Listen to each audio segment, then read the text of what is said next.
আমি সিয়াম গ্রিলস। আমি মঙ্গল গ্রহে যাই আপনাদের দেখাতে, যে সেই সব জায়গায় গিয়ে কিভাবে মরে বাঁচতে হয়। আমাকে এমন সব জায়গায় যেতে হয় যেখানে বাতাবি লেবুর বাম্পার ফলন হয়ে থাকে। আমি এখন রয়েছি ফাটাফাটি গ্রামের মোটামুটি জঙ্গলে। এটিকে গ্যালাক্সির সবচেয়ে ঘাড়তেরা জঙ্গল বলা হয়ে থাকে। জীবনে এই প্রথমবার খুব ভালো মাছ ধরেছি ভাইয়া, সেই হয়েছে। এই জঙ্গলে মঙ্গল হওয়ার জন্য 2 মিনিটও সময় লাগে না। এত দেখছি শেয়াল বেঙ্গল টাইগার, তুমিও নিচে নেমে এসো। এখানে যে পণ্ডিতি করা দোকরা ছাড়া আসে সে হাউন আঙ্কেল। হোগায় ব্যথা পেয়েছি, এটা ঘূর্ণিঝড় মুখার মারো, তাই ঠাডা পড়ার সম্ভাবনা আছে। আমি সিয়াম গ্রিস আপনাদেরকে এই এপিসোডের মাধ্যমে পণ্ডিতি করে দেখাবো। ম্যান ভার্সেস খেতে আপনাকে স্বাগতম। আমি এখন ফাটাফাটি গ্রামের মোটামুটি জঙ্গলে আছি। এটি প্রায় 250 গ্রাম জুড়ে অবস্থিত। আমি এখন গাছে দাঁড়িয়ে আছি আর সমুদ্র থেকে কয়েক আঙ্গুল উপরে আছি। আর আমি আপনাদেরকে দেখাবো এমন জায়গায় এসেও কিভাবে শয়তানি করা যায়। আর যেটা আমি প্রত্যেকবার দেখিয়ে থাকি, এইবার আমি তাই করব। আর এইবার আমার সাথে রয়েছে একটা সোয়েটার, যার নিচে আমি টি শার্ট পরেছি। আর হ্যাঁ, একটি প্যান্টও আছে যার নিচে জাঙ্গিয়া। পাইলট যখন বুইরা আঙ্গুল দেখাবে তখন আমি এখান থেকে জাম্প করব। ঝাঁপ দেওয়ার সময় হয়েছে। আমি পাইলটের বুইরা আঙ্গুলের সিগন্যাল পেয়ে গেছি। এখন আমাকে এখান থেকে জাম্প করতে হবে। প্লেন থেকে জাম্প দেওয়ার সময় সবসময় সতর্ক থাকতে হবে, কারণ এটা আপনার খালুর বাড়ি নয়।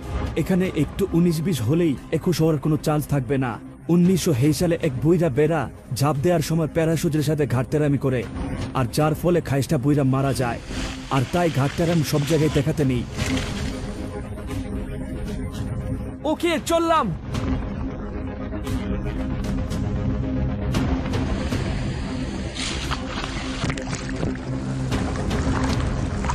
সাবধানে এসো।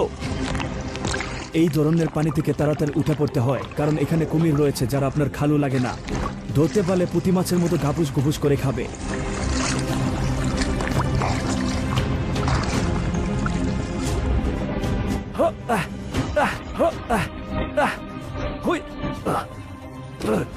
হ্যাঁ ক্যামেরাম্যান, উঠে পড়ো। হ্যাঁ এই তো হ্যাঁ ধরেছ। আর কি করতেছস? ওটা হ্যাঁ।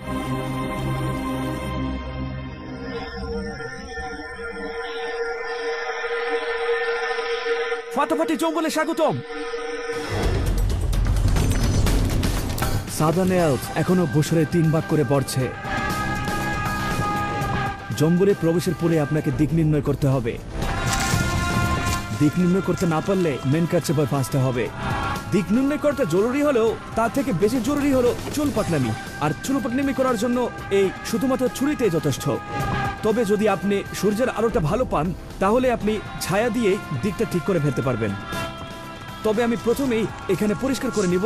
আর আমার হাতে থাকা ছুরিটা মাটির উপর খুব ভালোভাবে এইভাবে পুঁতে দিব। আর এবার ভালো করে লক্ষ্য করলে দেখতে পারবেন এই ছায়াটা এদিকে হিলে আছে। আর এইবার যদি আপনি এখানে কতক্ষণ অপেক্ষা করেন তাহলে দেখতে পারবেন এই ছায়াটা পশ্চিম থেকে পূর্ব দিকে চলে গেছে। তবে হ্যাঁ, আমি অপেক্ষা করব না, কারণ এটা আমার নানির বাড়ি আর আমি জানি কোনটা পশ্চিম। তাহলে আর কি, চলো এগিয়ে যাই। আমি এখন পশ্চিম দিকে যাব, কারণ পশ্চিমে আমার নানির বাড়ি। এই ধরনের জঙ্গলে সবসময় নাক খোলা রাখতে হয়, কারণ জঙ্গলে আদিমকালের মানুষ প্রচুর পরিমাণ হাগু করত, তাই হাগুতে যেন পাড়া না লেগে যায়। ও এইদিকে আসুন, দেখুন এটা আমি কি পেয়েছি। এত দেখছি শেয়াল বেঙ্গল টাইগার। আসলে এই শেয়ালগুলো দেখতে অনেকটা প্রায় বাংলাদেশি বাঘের মতো দেখা যেত, আর এই কারণেই এর নাম শেয়াল বেঙ্গল টাইগার রাখা হয়েছে। এই ধরনের শেয়াল বেঙ্গল টাইগার এই জঙ্গলে অনেকগুলো আছে, বুঝলেন। আর এই শিয়ালগুলো অনেক শান্ত প্রকৃতির হয়ে থাকে। আর এই দাঁতটা দেখুন একবার, এর দাঁত দিকে বোঝা যাচ্ছে যে যাতে শিয়াল থাকলেও তাহলে কিন্তু ছাগল ছিল। ফকিনে জীবিত অবস্থায় কিন্তু ঘাস খেত, আর যেই কারণে এর দাঁতটা অনেক পরিষ্কার। এই দাঁতটা যেন একেবারে টনটনাটন। এর নাম শিয়াল বেঙ্গল ছাগল রাখা দরকার ছিল।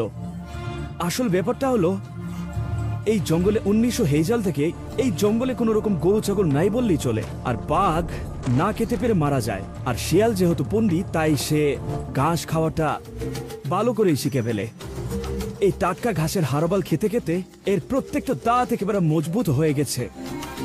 আসলে উদ্দীপক অনুসারে ঘাসের গুরুত্বপূর্ণ ভূমিকা রয়েছে।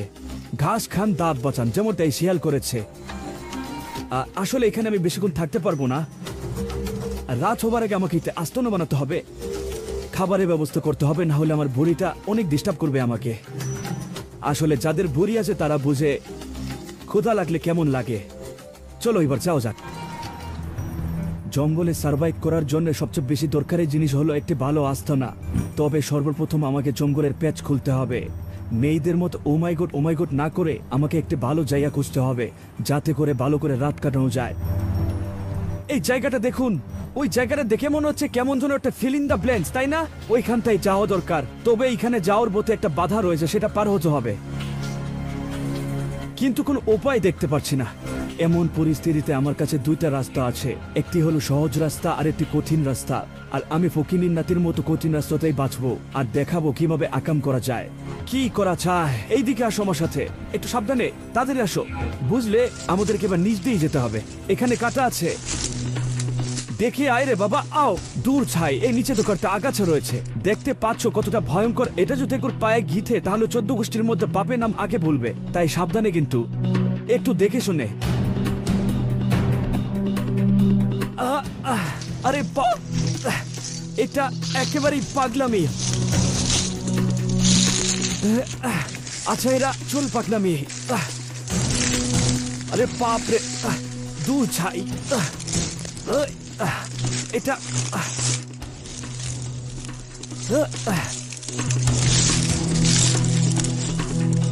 মনে হচ্ছে আমাকে শয়তানের নাড়াচাড়া দিয়েছে।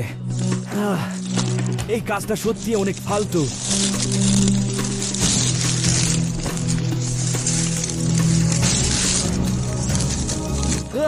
আরে বাপরে, সত্যি বলতে কি জানেন, এই কাজের জন্য আমি 1 টাকা বেশি পাবো না।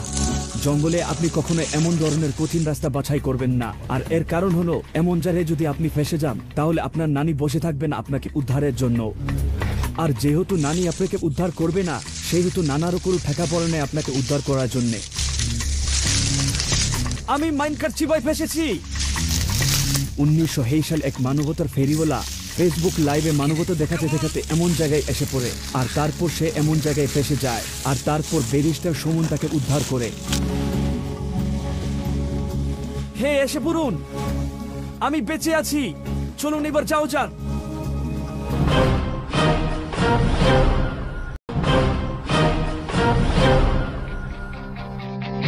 আমি এখন রয়েছি ফাটাফাটি গ্রামের মোটামুটি জঙ্গলের ভিতরে, আর আমি এখানে টিকে থাকার লড়াইয়ে একদিন কাটিয়ে ফেলেছি। জঙ্গলে অনেক দুর্গম আকাম রয়েছে, সেই সব রকম আকাম আমি টপকিয়ে নতুন পথে এগিয়ে গিয়েছি। আমি এখন সৃজনশীল প্রশ্নের ছোট গো থেকে বড় গোতে যেতে চলেছি। জঙ্গলের মারাত্মক চিভা থেকে বের হয়ে এখন আমি নতুন আরেকটি জঙ্গলে প্রবেশ করেছি। জঙ্গলে রাত কাটানোর সময়টা মোটেও সুবিধার নয়, আর তাই ঠিক এই কারণেই আমাকে একটু ভালো করে আস্তানা বানাতে হবে, যেখানে আমি নাক ডাকতে পারবো। আমি এখানে আজকে একটা আস্তানা বানাতে যাচ্ছি। আস্তানা বানানোর সবকিছুই জন্য এখানে রয়েছে। নিচে রয়েছে খড়কোটা আর উপরে বাস, এর জন্য ভালো কম্বিনেশন। হ্যাঁ, এদিকে আসো, বেশ দারুণ। এই দেখো, এই জায়গাটা সবচেয়ে পারফেক্ট হবে শেল্টার বানানোর জন্য, বুঝলে? আর এই মুহূর্তে আমার চান্দির মধ্যে ভালো ভালো শয়তানি বুদ্ধি এসেছে। তবে আমি যদি এই জায়গায় ভালো একটা ঘর বানাই তাহলে মানুষ ভাববে আমি কিনা হানিমুন করতে এসেছি, আর তাই আমি সাধারণ জিনিস বানাবো। চলো ওইখান থেকে পাতার ব্যবস্থা করে নিয়ে আসি। আর এইবার দেখো, এখানে এখানে বেশ অনেক পাতা রয়েছে, আর এইবার আমাকে এই সব পাতাগুলো কেটে নিতে হবে, আর আমি ছুরিতে ব্যবহার করব। এই তো, আর কয়টা? এই ক্ষুদ্র ক্ষুদ্র গাছের পাতা দিয়ে আমি আমার বিছানা তৈরি করতে যাচ্ছি। হ্যাঁ, এটা বেশ হয়েছে, তবে আমার আরো কিছু চাই। আর এখানে অনেকগুলো রয়েছে, আর এখানে কিপটামি করার কোনো রাস্তাই নেই। আর তাই মনের মতো করে আমি প্রাকৃতিক শপিং করব। এই ফাটাফাটি গ্রামের মোটামুটি জঙ্গল হচ্ছে ক্ষুদ্রতম নানির বাড়ি। এইবার এই সকল পাতাগুলোকে সেই বিছানার কাছে নিয়ে যাব, আর এইবার এগুলো দিয়ে ঘর বানানো যাক। আমি এই সকল পাতাগুলো এখানে সারি সারি করে সাজিয়ে দিব, আর মাথার উপরে এখানে অনেক বাঁশ রয়েছে দেখুন, সুতরাং প্রাকৃতিক ছাউনি ব্যবস্থা হয়ে গেছে। আর এইবার শুধু ঘুমিয়ে রাত কাটানোর পালা। সেই বানাইছি ভাইয়া, সেই হইছে। হ্যাঁ, আরে ভালোই তো আনিয়েছি।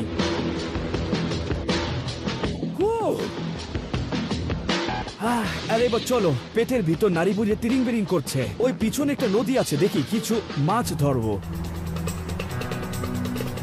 যদি থাকে আর কি। থাকবে ইনশাল্লাহ। নদী মানেই যে মাছ সেটা কোনো জায়গায় লেখা নাই, আর তাই আগেই ফাল পেরে লাভ নেই। চলো গিয়ে দেখি। মন চাইলেই নদীতে নামা উচিত নয়, কারণ নদীর কুমির আপনার খানো লাগে না। কুমিরের কথা চিন্তা না করে নামলে মারা খেতে হবে। আমার জানা নেই এই নদীতে মাছ আছে কিনা, তবে কি জানেন এখানে ঝাঁপ দিতেও একটু ভয় লাগছে। কুমির খালুরা নিশ্চয়ই আমাকে জামান আদর করবে না, তার চেয়ে বরং আমি ওই কিনারা দিয়েই দেখি। শুধু আমি সিদ্ধান্ত নিতে পারছি না। হই, তুমিও নিচে নেমে এসো। দাঁড়াও, আমি ধরছি। আসলে আমার জানা নেই এখানে মাছ আছে কি নাই, তবে এই পানির এদিকে কিছু বুদবুদ দেখা গিয়েছিল, আর তাই আমাকে ওই দিকটাই যেতে হবে। তবে ভয়ে আমার দেহের অঙ্গ প্রত্যঙ্গ কাঁপছে। এই দিকটাই এসে পড়ো। ভালো করে মাছ ধরার জন্যে প্রচুর পরিমাণ ধৈর্যের প্রয়োজন হয়, আর যদি আপনার ধৈর্য এক বদনা পরিমাণ হয় তাহলে আপনার দ্বারা মাছ ধরা সম্ভব না। আপনাকে মনে রাখতে হবে মাছ ফুটপাতে সস্তা জিনিস নয়। 1920 সালের অধিবাসীরা 10 বদনা ধৈর্য নিয়ে মাছ ধরতে যেত, তাই তারা মাছ পেত। একটি মাছ আমার পায়ে লেগেছে। কপাল ভালো থাকলে মাছ এমনি আসবে। ঠিক ওই মাছটাই আমার বের জায়গায় বাড়ি দিয়ে চলে গেছে। পাজি ইতর কোথাকার।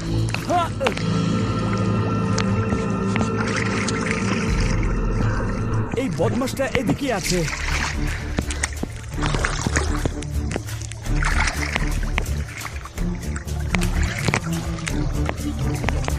ধরে ফেলেছি। বেটা কামড়ে ধরেছে। এটা তো বেশ। ও, এ তো দেখছি ভালোই বড়। জীবনে এই প্রথমবার খুব ভালো মাছ ধরেছি ভাইয়া, সেই হয়েছে। জঙ্গলে মাছ পাওয়া মানে একটি নোবেল পাওয়ার সমান। মাছ আপনাকে প্রোটিন দিবে, কিন্তু নোবেল আপনাকে কিছুই দিবে না। তবে সাথে নোবেল থাকলে আপনার দাম থাকবে অনেক বেশি। তাই উদ্দীপকের মতো নোবেলেরও গুরুত্বপূর্ণ ভূমিকা রয়েছে।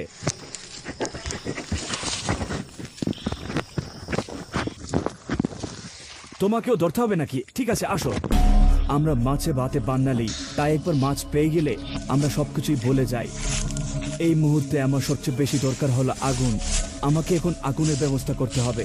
উদ্দীপকের মধ্যে জঙ্গলে হট হওয়াটাও অনেক গুরুত্বপূর্ণ ভূমিকা পালন করে। এই যে এখানে যেই খড়খড়িগুলো রয়েছে এগুলো বেশ আগুন জ্বালানো যায়, তবে শুকনো হওয়া চাই। এখানে আছে অনেকগুলো। আর এই বাঁশের ফাইবারগুলো দেখেন, এগুলো আরো ভালো। আজকের অ্যাডভেঞ্চারটা ভালোই হলো। নানির বাড়ি বলে কথা। চলো এবার যাই। সন্ধ্যা হয়ে যাওয়ার আগে আমাকে আগুন জ্বালাতে হবে। তবে চুল পাকলিমি করে প্রাচীন পদ্ধতিতে আগুন জ্বালানোর কোনো দরকার নেই। এখন এই আগুনটাকে খুব ভালোভাবে জ্বালাতে হবে। আগুন জ্বালানোর পর আমাকে মাছটাকে রান্না করতে হবে। মেয়েদের বুঝিয়ে দিতে হবে লাগবে না আমাদের নারী, আমরা হাতেই সব পারি।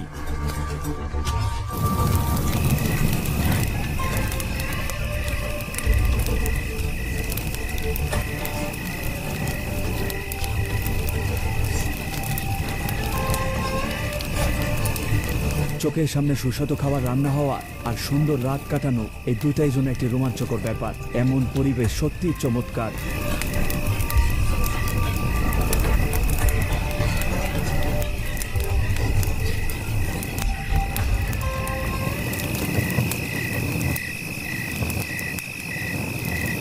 আমি এর ঘ্রাণ পাচ্ছি। এবার খেয়ে তো দেখি কেমন হয়েছে।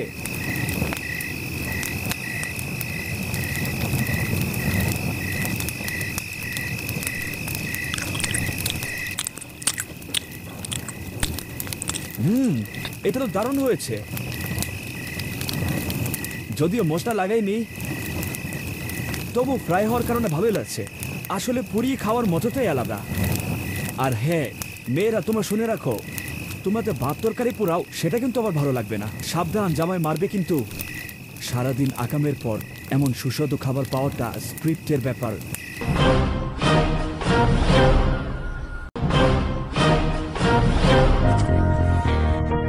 আমি এখন ফাটাফাটি গ্রামের মোটামুটি জঙ্গলে আছি। টিকে থাকার লড়াইয়ে চুল পাকনামি করেছি। আপাতত আমি এক রাত কাটিয়ে দিয়েছি। আপাতত রয়েছে একটি নদীর ধারে।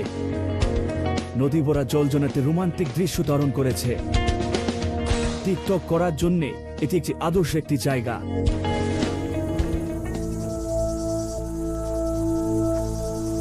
এই সময়টাতে এই বাতাস আর প্রকৃতির সাথে এক কাপ চা হাতে নিয়ে উইমেন বলতে বলতে নদী চালাতে পারলে ভালোই লাগতো। মেয়েদেরকে নিয়ে মজা করা একদমই ঠিক নয়। মেয়েরা তো একটু একটু নেকামি করবেই। মেয়েরা নেকামি করলে মানায়। ও এদিকে আসুন, দেখুন কি পেয়েছি। এই সকালের নাস্তাটা কি দেখুন একবার। এটা হচ্ছে গ্রাস হোপার। আমায় এবার এটা খেতে হবে।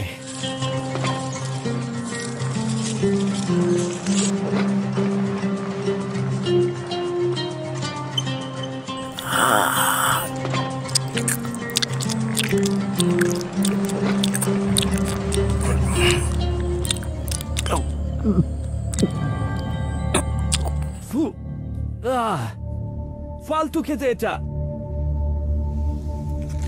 একটি পোকা খাইছে ভাইয়া, সেই হইছে।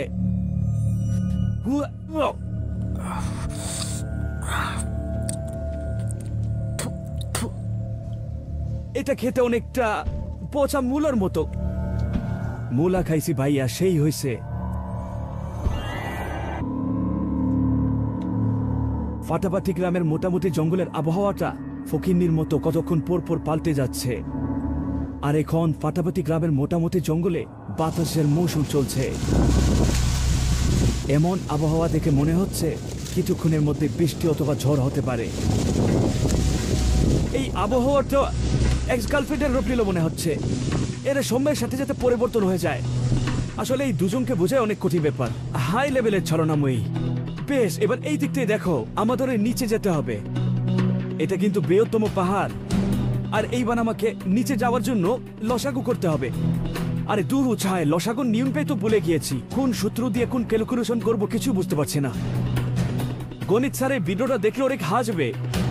পিতা পুত্রের অঙ্ক দিয়ে আমি এখন এখান থেকে নেমে পড়বো, কি বলেন? আমরা জানি সাগরে মাছ অতি,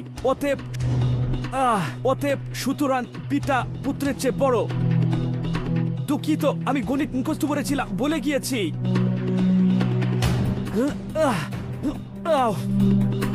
হোগায় ব্যথা পেয়েছি। হ্যাঁ, এইবার তুমি নামো, সাবধানে নামো। হ্যাঁ, ক্যামেরাটা আমই তো।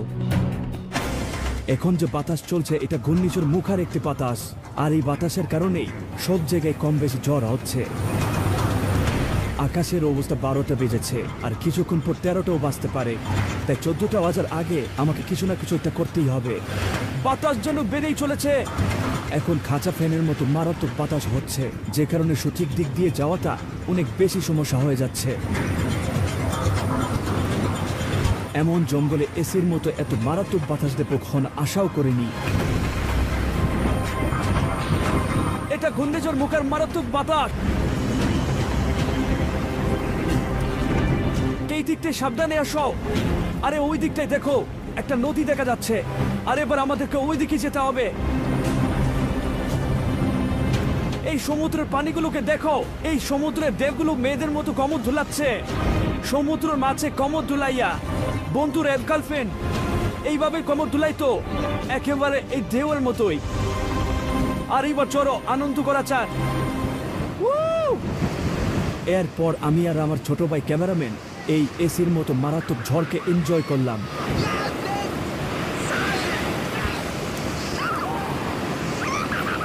এই প্রকৃতির পাতার জন্য অন্তরের ভিতরে গিয়ে ছ লেগে দিয়েছে। মনের ভিতরে এতটা আনন্দ এসেছিল, নাগিন দেখছে নাচতে ইচ্ছে করছিল। কিন্তু দুঃখের বিষয় হলো আমি নাচ পারি না। সুখের সময় সবসময় আসে না, আর যখন আসে তখন খুব ভালো করে এনজয় করতে হবে। এই ফকিনীর নাতিগুলোকে দেখুন কিভাবে উপরে উড়ে যাচ্ছে। প্রবল বাতাসের কারণে এগুলো উড়ে যাচ্ছে। এটা অনেক কঠিন কাহিনী। বাতাসটা মোটেও সুবিধের নয়। এটা হচ্ছে পাগলা হাওয়া তোরে। যাই হোক, এটা মারাত্মক হতে পারে। মুখের বাতাস দূর থেকে সতর্ক থাকলেও কাছ থেকে সেটা সতর্ক। আকাশ বোমা চিনতে গেছে, বিদ্যুৎ চমকাচ্ছে, মাথায় ঠাডা পড়ার সম্ভাবনা আছে। জানা নাই কোন গার্লফ্রেন্ডের দোয়া কবুল হয়ে গিয়েছে, কারণ মেয়েরা শুধু কথায় কথায় গজব গজব করে।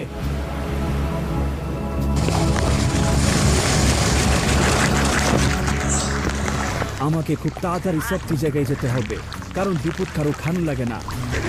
পানিতে অনেক ঢেউ উঠছে, ঢেউর সাথে খাতির লাগিয়ে চলতে হবে। তাই সবসময় আপনাকে নিজেকে সামলে নিতে হবে। টিকে থাকার লড়াইয়ে চোখ কানকে সবসময় ঘুমিয়ে রাখতে হবে। সমুদ্রের ঢেউকে ভয় পেলে একদমই চলবে না, ঢেউয়ের সাথে তাল মিলিয়ে চলতে হবে। দেখতে পাচ্ছেন, বয়কে জয় করতে হবে, ঢেউয়ের সাথে খাতির লাগিয়ে চলতে হবে। বাড়তি খাতির লাগিয়ে কোনো লাভ হবে না। এইভাবে কিছুক্ষণ চলার পর আমি টাইটানিকের জাহাজ দেখতে পাই। আরে ওই তো টাইটানিক আসছে। হেই, মেয়েদের মতো করলে হবে না, এখন একটু ফাইজলামি করতে হবে। আমার 2 পা উপরে দিয়ে ঝাঁকানাকা করতে হবে।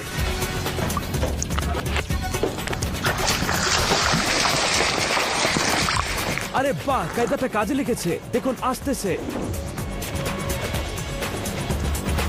আরে এবার সময় হয়েছে বাড়ি যাওয়ার। প্রতিবারের মতো অ্যাডভেঞ্চার এইখানেই শেষ হলো, তাই একটু কষ্ট করে লাইক কমেন্ট শেয়ার করে দিন।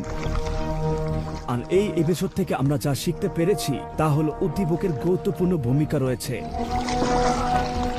যাই হোক বন্ধুরা, দেখা হচ্ছে পরের ভিডিওতে। আল্লাহ হাফেজ।